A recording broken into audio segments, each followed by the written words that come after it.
이스라엘 자손은 출애굽 전에 유대력으로 1월 14일 해질 때에 여호와의 명에 따라 어린 양을 잡고 각 집의 인방과 설주에 그 피를 바름으로 애굽 전역에 임한 장자 죽음의 재앙에서 피할 수 있었습니다.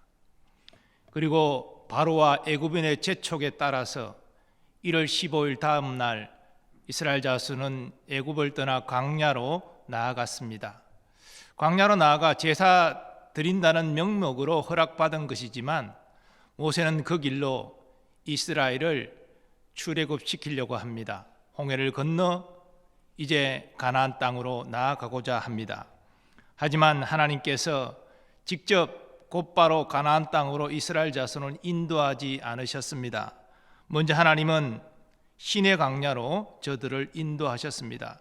출애굽기 19장 1절을 보면 이스라엘 자손이 시내 광야에 도착한 시간을 이렇게 증거합니다. 이스라엘 자손이 애굽 땅을 떠난 지 3개월이 되던 날 그들이 시내 광야에 이르니라.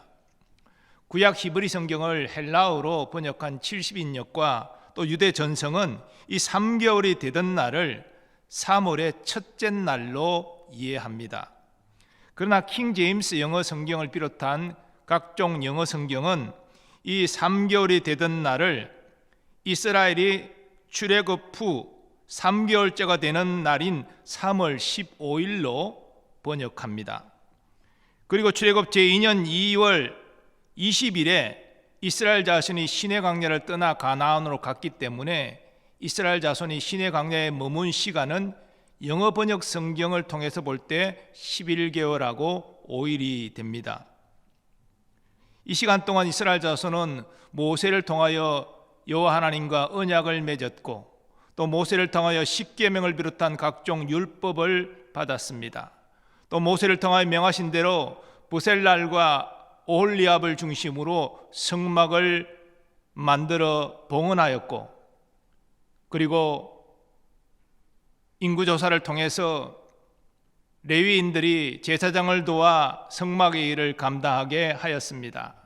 또한 이스라엘 자손 전체 인구조사를 통하여 12지파를 군대로 편성해서 가나안 땅 전쟁에 대비하였습니다. 하나님께서 이 모든 명령을 주시고 이 명령에 따라 이스라엘 자손이 행하게 하신 것은 바로 이스라엘 자손을 향한 하나님의 선하신 인도하심이었습니다. 오늘 본문에도 하나님의 선하신 인도하심이 증거됩니다. 먼저 1절에서 10절까지는 두 개의 은나팔 제작에 대한 하나님의 명령이 증거됩니다. 여호와께서 모세에게 말씀하여 이르시되 은나팔 둘을 만들되 두들겨 만들어서 그것으로 회중을 소집하며 진영을 출발하게 할 것이라. 하나님은 은나팔을 2개 만들라 명하셨습니다. 이것은 2명의 나팔수가 있기 때문이죠. 바로 아론의 두 아들 엘라살과 이다말입니다. 이 두 사람이 이 은나팔을 불었습니다. 이후에는 제사장의 숫자가 많아지면서 은나팔이 7개까지 많아졌습니다.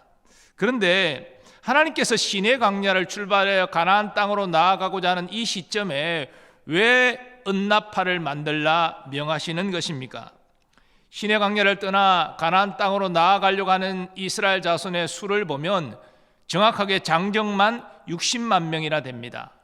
각 사람이 가장이라고 볼 때 그리고 가족이 5명 정도로 추산될 때 자그마치 300만 명이나 되는 그러한 수입니다.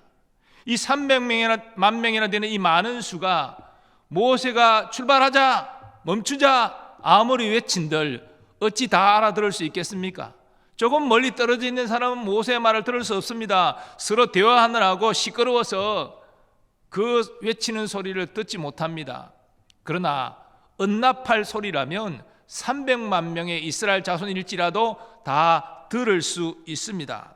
그러므로 하나님께서 이스라엘 자손에게 은나팔을 제작하라 명하신 것은 이스라엘 자손을 가나안 땅으로 인도하는 과정 가운데 하나님께서 선한 그러한 은혜를 베푸신 것입니다.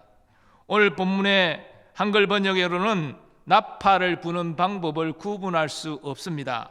하지만 히브리어 원어 성경을 보면 단어가 2개 나오는데 타카와 루아나는 두 동사로 구분됩니다.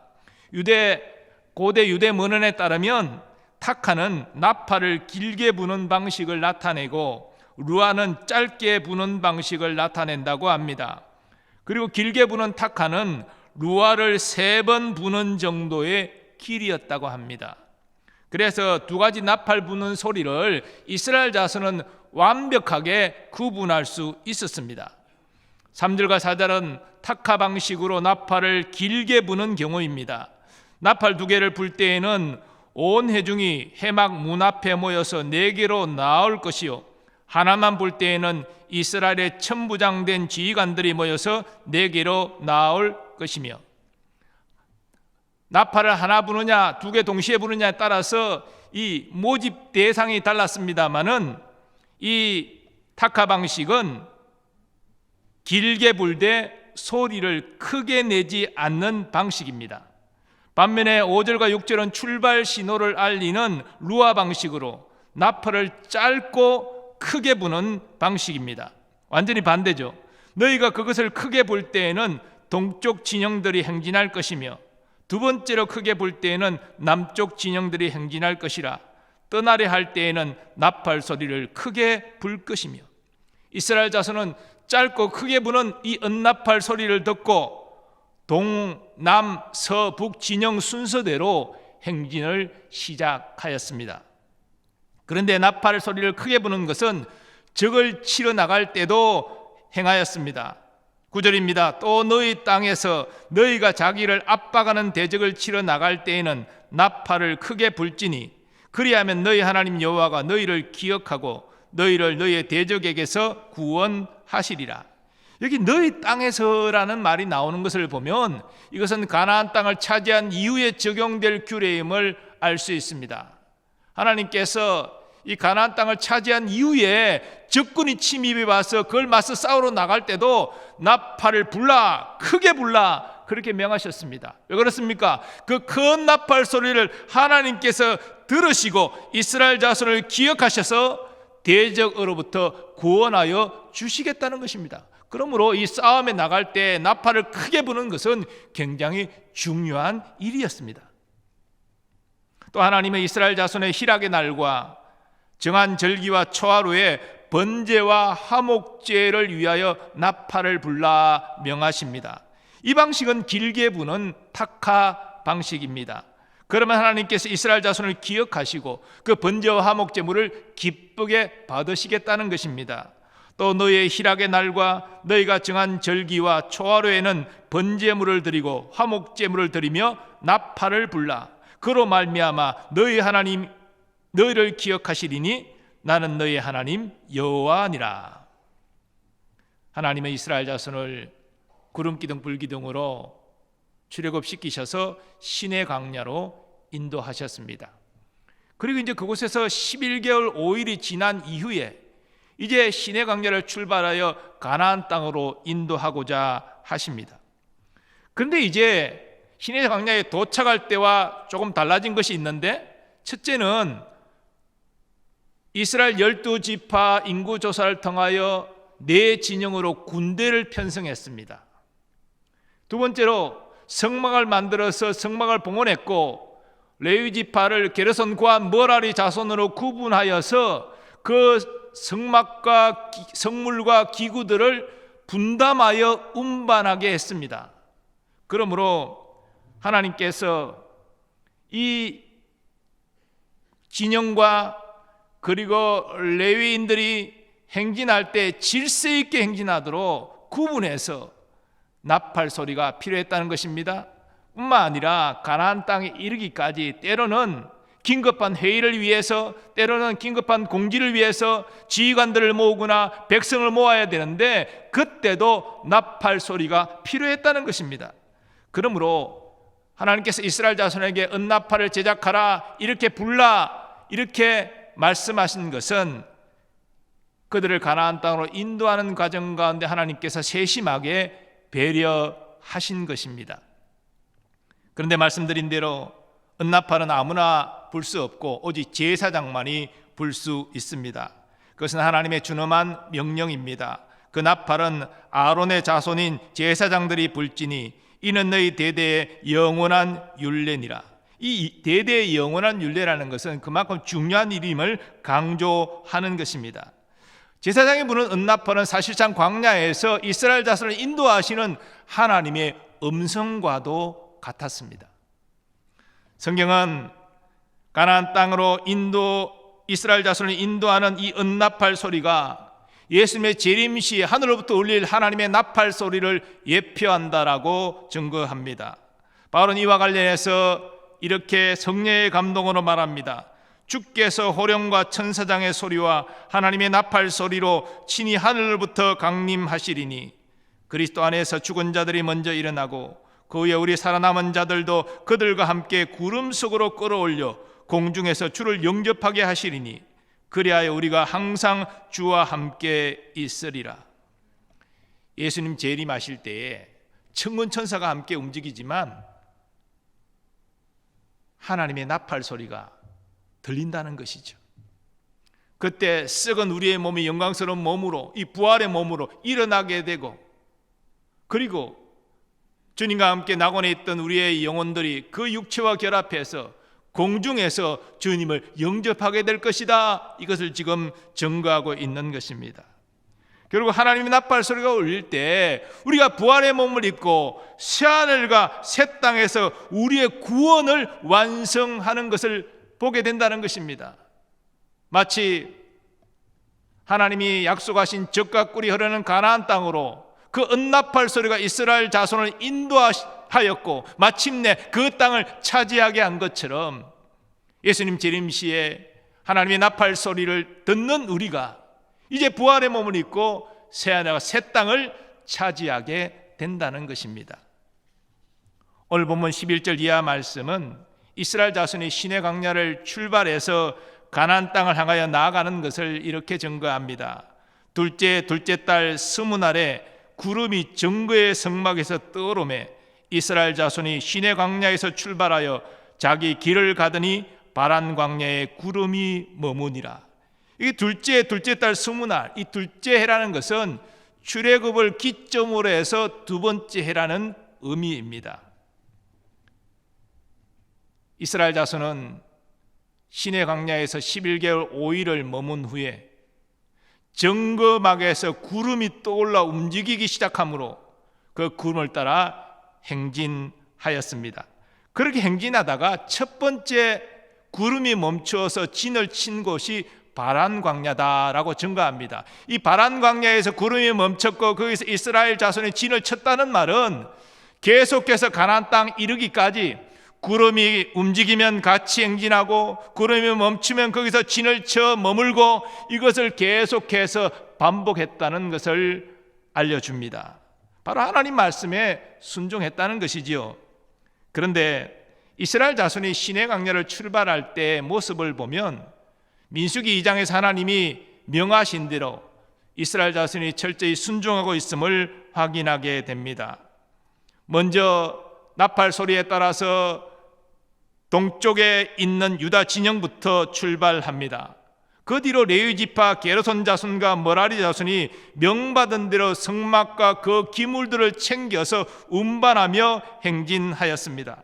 본문 17절은 성막을 메고로 번역하고 있는데 사실 게르손 자손, 머라리 자손은 성막과 그 기구들을 메지 않지요. 배정받은 수레들에 싣고 운반을 하게 되지요. 그래서 이 17절 번역은 적절한 번역이 아닙니다. 그리고 다음으로 남쪽에 있는 르우벤 진영이 출발합니다. 그리고 그 다음에는 레위 지파 고앗 자손이 이 성소에 있는 지성소에 있는 성물들을 어깨에 메고 그렇게 출발하였습니다. 그리고 서쪽에 에브라임 진영이 출발하였고 마지막으로 북쪽에 있는 단 진영이 출발하였습니다. 이처럼 하나님은 이스라엘 자손을 광야에서 질서 있게 행진하도록 명하셨고 그리고 이스라엘 자손은 그 명령에 순종해서 명하신 대로 질서 있게 출발하고 행진하였습니다. 다음으로 29절부터 32절은 모세가 처남인 호밥에게 가나안까지 동행할 것을 요구하는 내용입니다.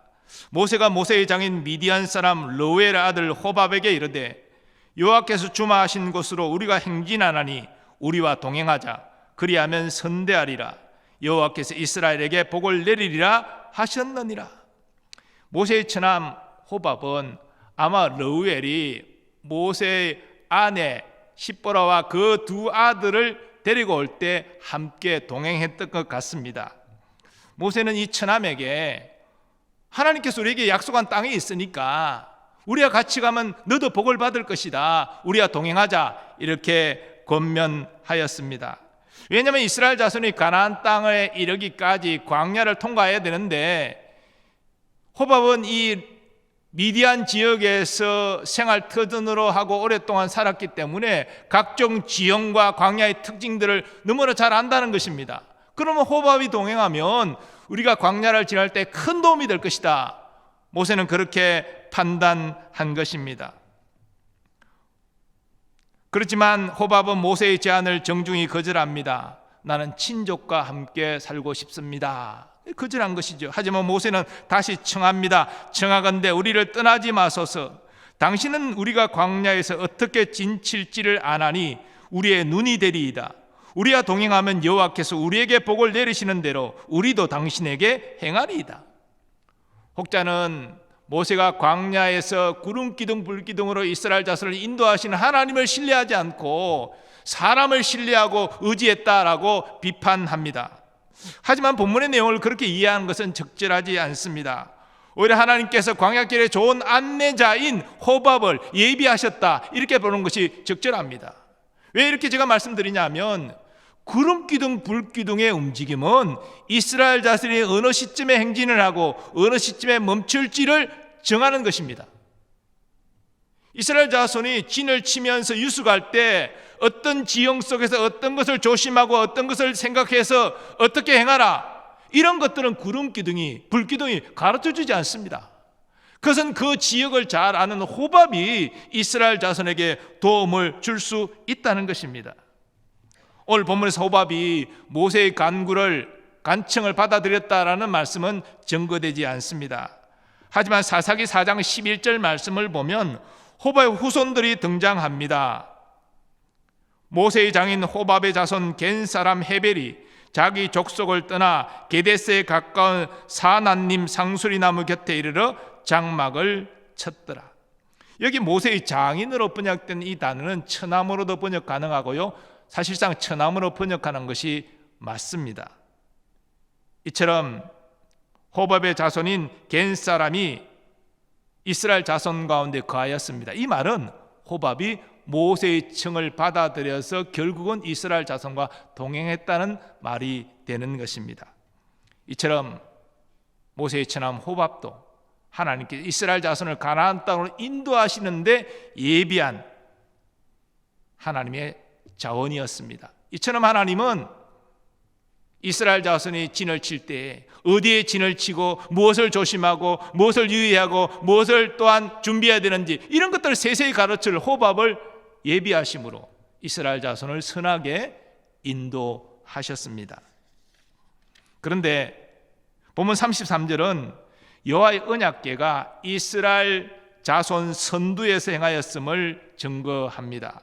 그들이 여호와의 산에서 떠나 3일 길을 갈 때 여호와의 언약궤가 그 3일 길에 앞서가며 그들의 쉴 곳을 찾았고, 이 말씀에서 우리는 하나님께서 광야 아무 곳이나 구름 기둥을 멈추게 해서 이스라엘 자손이 진을 치게 머물도록 하신 것이 아님을 깨닫게 됩니다. 하나님은 이스라엘 자손 앞서 행하시면서 이스라엘 자손이 쉴 만한 곳을 찾으셨습니다. 이 얼마나 하나님께서 세심하게 이스라엘 자손을 인도하고 계신 것입니까? 그리고 34절은 또 다른 하나님의 선하신 인도하심을 이렇게 증거합니다. 그들이 진영을 떠날 때 낮에는 여호와의 구름이 그 위에 덮였었더라. 이스라엘 자손 300만 명 가까운 이 엄청난 인원이 광야를 행진할 때 그 길이가 얼마나 길었겠습니까? 그런데 구름이 다 그들을 덮어서 그들이 그늘 아래에서 행진하게 했다는 것이죠. 여러분은 이스라엘의 광야를 한 번도 체험해 본 적이 없어서 제 말에 실감이 안 나겠지만 저는 이스라엘 다녀오면서 광야 체험을 했잖아요. 물이 있어도 한나절을 견딜 수 없는 것이 광야입니다. 그늘으로 가면은 건조하기 때문에 비교적 시원한데요, 그늘이 없다면 한나절도 물이 있어도 버티기 힘든 것이 광야입니다. 근데 그 광야를 하나님이 선도에 행하는 구름 기둥으로부터 이어지는 그 구름띠가 그 이스라엘 전체 진영을 다 그늘지게 해가지고 광야를 계속 행진할 수 있도록 하나님이 섭리하셨다는 것입니다. 그래서 이 구름은 자연적으로 발생한 구름이 아닙니다. 하나님의 초자연적인 능력으로 이스라엘을 배려하심으로 발생시킨 그러한 구름입니다. 그리고 모세는 하나님의 선하신 인도하심을 확신하고 언약궤가 이동하고 정지할 때마다 이렇게 기도합니다. 궤가 떠날 때에는 모세가 말하되 여호와여 일어나사 주의 대적들을 흩으시고 주를 미워하는 자가 주 앞에서 도망하게 하소서 하였고, 궤가 쉴 때에는 말하되 여호와여 이스라엘 종족들에게로 돌아오소서 하였더라. 언약궤가 이스라엘 자손 앞서 행할 때에는 이스라엘 자손을 대적하러 오는 무리가 있다면 그들을 다 쫓아내십시오, 이렇게 기도한 거고요. 그리고 구름기둥에 머물러서 이제 이스라엘 자손이 진을 치고 유숙을 하게 되면 하나님 빨리 우리 곁으로 돌아와 주십시오, 이렇게 기도했다는 것입니다. 성경에 보면 모세뿐 아니라 다윗도 선하신 하나님을 신뢰하고 의지한 사람입니다. 그는 하나님의 선하신 인도하심을 몸소 깊이 경험한 후에 이렇게 고백하였습니다. 여호와는 나의 목자시니 내게 부족함이 없으리로다. 그가 나를 푸른 풀밭에 누이시며 쉴만한 물가로 인도하시는도다. 내 영혼을 소생시키시고 자기 이름을 위하여 의의 길로 인도하시는도다. 내가 사망의 음침한 골짜기로 다닐지라도 해를 두려워하지 않을 것은 주께서 나와 함께 하심이라. 주의 지팡이와 막대기가 나를 안위하시나이다. 선하신 하나님을 신뢰하는 사람은 하나님의 선하신 인도하심 또한 신뢰합니다. 그래서 어떤 고난과 어려움이 와도 낙심하지 않고 담대히 행할 수 있습니다. 왜냐하면 선하신 하나님이 나와 함께 하시고 나를 지키시고 나를 인도하실 것을 확실히 믿기 때문입니다. 혹시 지금 어떤 문제로 힘든 시간을 보내는 분이 여기에 계십니까? 모세가 신뢰하고 의지했던 하나님, 다윗이 신뢰하고 의지했던 하나님, 오늘 우리에게도 선하게 역사하여 주실 줄 믿습니다.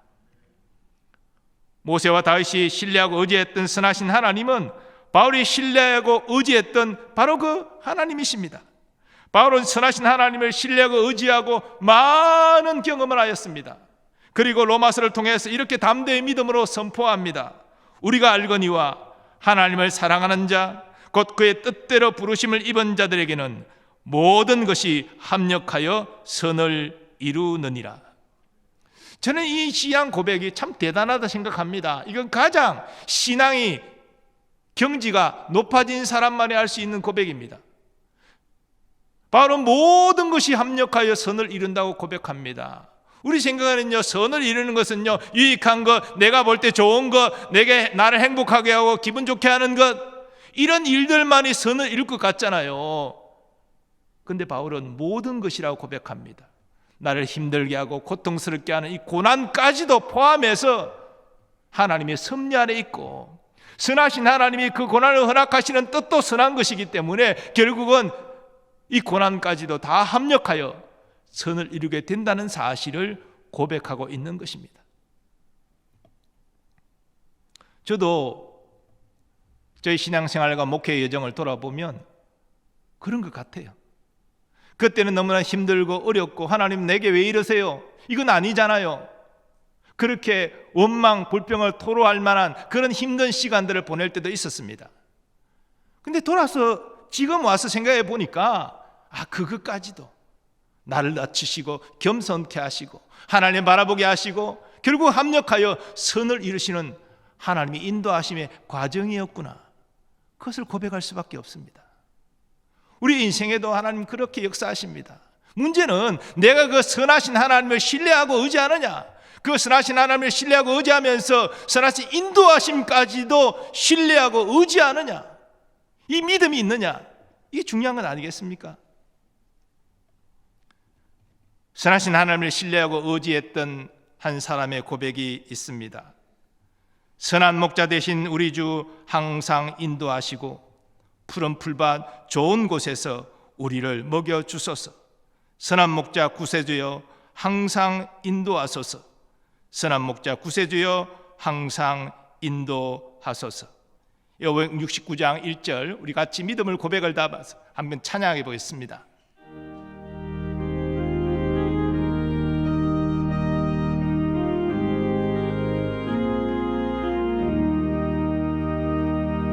선한 목자 되신 우리 주 항상 인도하시고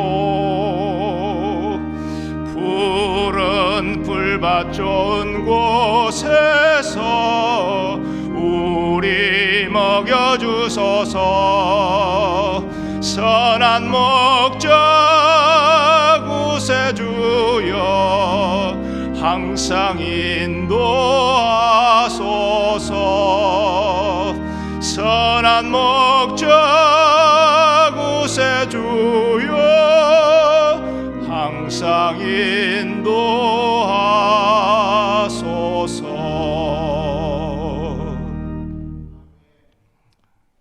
이 찬양의 고백처럼 하나님은 선한 목자이십니다.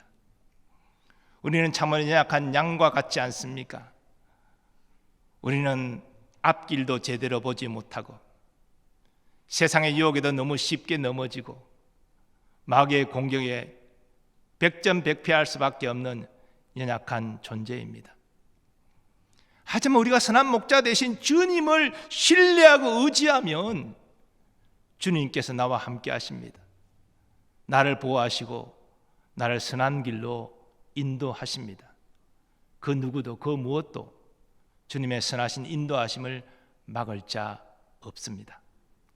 이스라엘 자손이 끝까지 하나님의 선하심과 하나님의 역사하심을 인도하심을 신뢰하고 의지했다면 그들은 하나님이 계획하신 대로 곧바로 가나안 땅을 차지하고 그 땅에서 하나님을 예배하며 하나님께 영광 돌리는 복된 삶을 살았을 것입니다.